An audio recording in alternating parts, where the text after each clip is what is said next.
कभी सोचा है कि उस आखिरी पल के बाद असल में होता क्या है? ये एक ऐसा सवाल है जो ना जाने कितनी सदियों से हर इंसान के मन में घूमता रहा है। तो आज हम इसी गहरे रहस्य की परतों को खोलने की कोशिश करेंगे कि मरने के बाद आखिर होता क्या है। हम सब जानते हैं कि मौत एक ऐसी सच्चाई है जिसे कोई टाल नहीं सकता। पर सवाल ये है कि क्या ये कहानी का दी एंड है या सिर्फ एक चैप्टर का अंत? क्या ये एक फुल स्टॉप है या फिर किसी नए सफर की शुरुआत? चलिए आज इन्हीं सवालों के जवाब ढूंढते हैं। इस बड़े सवाल का जवाब ढूंढने के लिए चलिए शुरुआत वहां से करते हैं जिसे हम देख सकते हैं, समझ सकते हैं, हमारा शरीर। विज्ञान हमें इसके बारे में क्या बताता है? मेडिकल साइंस की भाषा में मौत का मतलब है क्लिनिकल डेथ।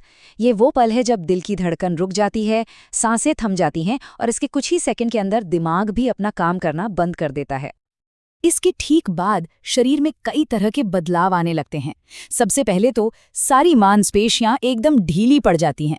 फिर क्योंकि खून का दौरा रुक चुका होता है, शरीर का रंग पीला पड़ने लगता है। धीरे धीरे शरीर ठंडा होता है, जिसे डेथ चिल भी कहते हैं। और फिर कुछ घंटों के अंदर मांसपेशियां अकड़ने लगती हैं, जिसे रिगोर मोर्टिस कहा जाता है। तो अगर हम सिर्फ विज्ञान के नजरिए से देखें तो हमारे शरीर की कहानी यहीं पर खत्म हो जाती है, एक मशीन जो हमेशा के लिए बंद हो गई। लेकिन क्या सच में यही पूरी कहानी है या इसके आगे भी कुछ है? तो अब विज्ञान की दुनिया से जरा बाहर निकलकर उन रहस्यमयी अनुभवों की बात करते हैं जो मौत की इस पक्की परिभाषा पर ही सवाल खड़े कर देते हैं। हम बात कर रहे हैं नियर डेथ एक्सपीरियंसेस की, यानी उन लोगों के तजुर्बों की जो मौत के दरवाजे से लौट कर आए हैं।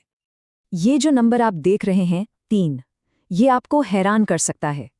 ये उन मिनटों की संख्या है जितने समय तक एक मरीज मेडिकली डेड होने के बावजूद होश में था। जी हाँ, साउथहैम्पटन यूनिवर्सिटी की एक स्टडी में ये पाया गया कि एक इंसान का दिल और दिमाग 3 मिनट तक बंद रहने के बाद भी उसे सब कुछ याद था। लेकिन सबसे चौंकाने वाली बात तो ये थी कि होश में आने के बाद उस 57 साल के आदमी ने उन 3 मिनटों का पूरा ब्यौरा दिया।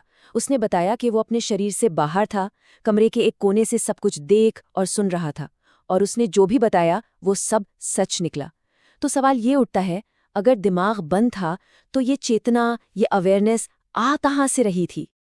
ऐसे निजी अनुभवों के अलावा सदियों से इंसानों ने इस रहस्य को समझने के लिए आस्था और धर्म का भी सहारा लिया है। ये वो नक्शे हैं जो हमें मौत के बाद की दुनिया का रास्ता दिखाने का दावा करते हैं। दुनिया भर के धर्मों में देखें तो मोटे तौर पर 2 तरह के विचार मिलते हैं। एक है पुनरुत्थान का, जैसा कि इस्लाम और ईसाई धर्म में माना जाता है, जहां आत्मा आखिरी फैसले के दिन का इंतजार करती है। और दूसरा है पुनर्जन्म का, जो हिंदू और बौद्ध धर्म जैसी परंपराओं की मान्यता है, जहां आत्मा अपने कर्मों के हिसाब से नए शरीर में जन्म लेती है। पुनर्जन्म का सिद्धांत ये कहता है कि मौत अंत नहीं, बल्कि सिर्फ एक पड़ाव है। आत्मा एक शरीर छोड़कर दूसरे शरीर में चली जाती है, और ये सिलसिला, ये चक्र तब तक चलता रहता है जब तक कि उसे मोक्ष नहीं मिल जाता। इस्लामी मान्यता को देखें तो मरने के बाद आत्मा बरज़हक नाम की एक जगह पर जाती है, जो मौत और कयामत यानी अंतिम न्याय के दिन के बीच की एक अवस्था है।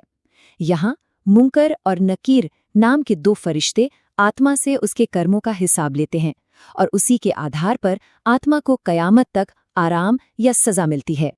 धर्म और आस्था से आगे बढ़कर अब विज्ञान की सबसे नई और शायद सबसे हैरान कर देने वाली थ्योरी पर एक नज़र डालते हैं। क्या क्वांटम फिजिक्स हमें ये बता सकती है कि चेतना यानी हमारी कॉन्शियसनेस मौत के बाद भी जिंदा रहती है? डॉक्टर स्टुअर्ट हैमरऑफ जैसे कुछ वैज्ञानिकों का ये मानना है कि हमारी चेतना हमारे दिमाग की कोशिकाओं में एक क्वांटम जानकारी के तौर पर मौजूद है, और क्वांटम फिजिक्स का एक नियम है कि जानकारी कभी नष्ट नहीं होती। तो हो सकता है कि मरने के बाद ये जानकारी हमारे दिमाग से निकलकर पूरे ब्रह्मांड में फैल जाती हो। एक और भी हैरान कर देने वाला सिद्धांत है बायोसेंट्रिज्म। ये थ्योरी कहती है कि ये ब्रह्मांड हमारी चेतना की वजह से मौजूद है, ना कि चेतना इस ब्रह्मांड की वजह से। मतलब हम इस दुनिया को सिर्फ देखते नहीं हैं, बल्कि हमारी चेतना ही इस दुनिया को बनाती है। इसको ना ऐसे समझिए, ज्यादातर विज्ञान ये मानता है कि हमारा दिमाग एक जनरेटर की तरह है जो चेतना पैदा करता है। दिमाग बंद तो चेतना खत्म। लेकिन क्वांटम थ्योरी कहती है कि नहीं, दिमाग एक रेडियो रिसीवर की तरह है जो ब्रह्मांड में पहले से मौजूद चेतना के सिग्नल को पकड़ता है।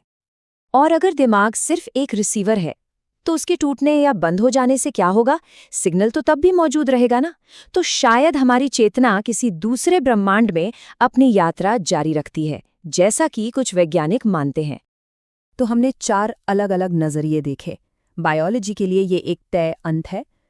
निजी अनुभव कहते हैं कि नहीं, अवेयरनेस बनी रह सकती है। धर्म और आस्था हमें पुनर्जन्म या पुनरुत्थान का रास्ता दिखाते हैं। और क्वांटम फिजिक्स ये इशारा करती है कि चेतना शायद इस ब्रह्मांड का ही एक अटूट हिस्सा है। तो आखिर में हम उसी सवाल पर लौटते हैं, शरीर कहाँ खत्म होता है और आत्मा कहाँ से शुरू होती है? क्या इनके बीच कोई सीमा है भी, या फिर ये सब एक ही कहानी का हिस्सा है? शायद यही जीवन का सबसे बड़ा रहस्य है। इस पर ज़रूर सोचिएगा।